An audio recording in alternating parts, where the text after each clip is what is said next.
Okay, so today we're going to be looking at how to solve for half-life. So I'm going to start with if I have 100 cows. So a way that you could think of half-life is just like cutting things in half. So let's say I have 100 cows. So I am a rancher and I have 100 cows. Now let's say I'm a really bad one, and after 1 year, 50 of my cows have died. So I'll put an X through that saying rest in peace. But 50 of them are still alive. But of course I haven't learned my lesson yet. So let's say I continue raising cows for another year. So now I'm up to 2 years. Once again, 25 of the cows, half of my cows have died because I clearly have no idea what I'm doing, but 25 of them have still survived. So this is basically how half-life works. You have your original amount and then you cut it in half based on a certain amount of time. So for example, if the question was, how many cows would Miss Monteith have after 2 years? I'm just shortening it. I would know that I would have 25 cows. So after 1 year, I would have 50. After 2 years, I would have 25 cows. Okay, so let's look at a more real-world example. So let's say I was, digging around Egypt for whatever reason, and I found a mummy. Now, one of the things that scientists use, one of the isotopes is carbon-14. So we're going to use carbon-14 in this example, and it's telling us that carbon-14 has a half-life of 5,730 years, which is true.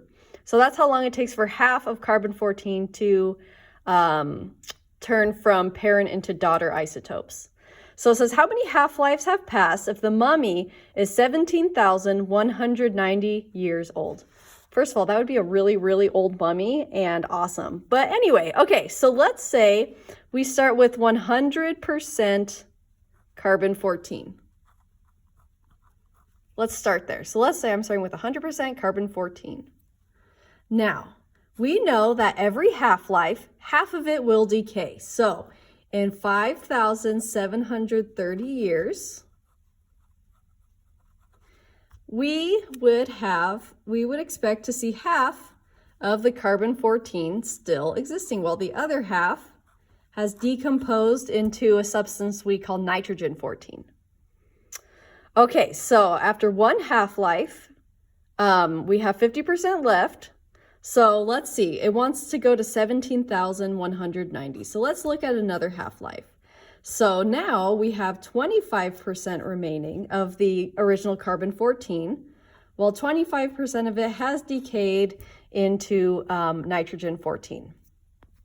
So 5,730 years plus itself is 11,460 years. Okay, so after 2 half-lives, it is 11,460 years. Now we want to see how many half-lives have passed if it's 17,000 years old. So let's do another one. So another half-life has passed. We now have 12.5% carbon-12 remaining, while 12.5% has decayed into nitrogen-14. So 5,730 years is 1 half-life. 2 half-lives is 5,730 times 2, which gives us 11,460. And then 3 half-lives, 1, 2, 3, would be 5,730 times 3, which gives us 17,460 years. So it says how many half-lives have passed? So 1, 2, 3. 3 half-lives. I'm going to put HL. 3 half-lives have passed. And after 3 half-lives, we would expect to see 12.5% of the original carbon-14 remaining.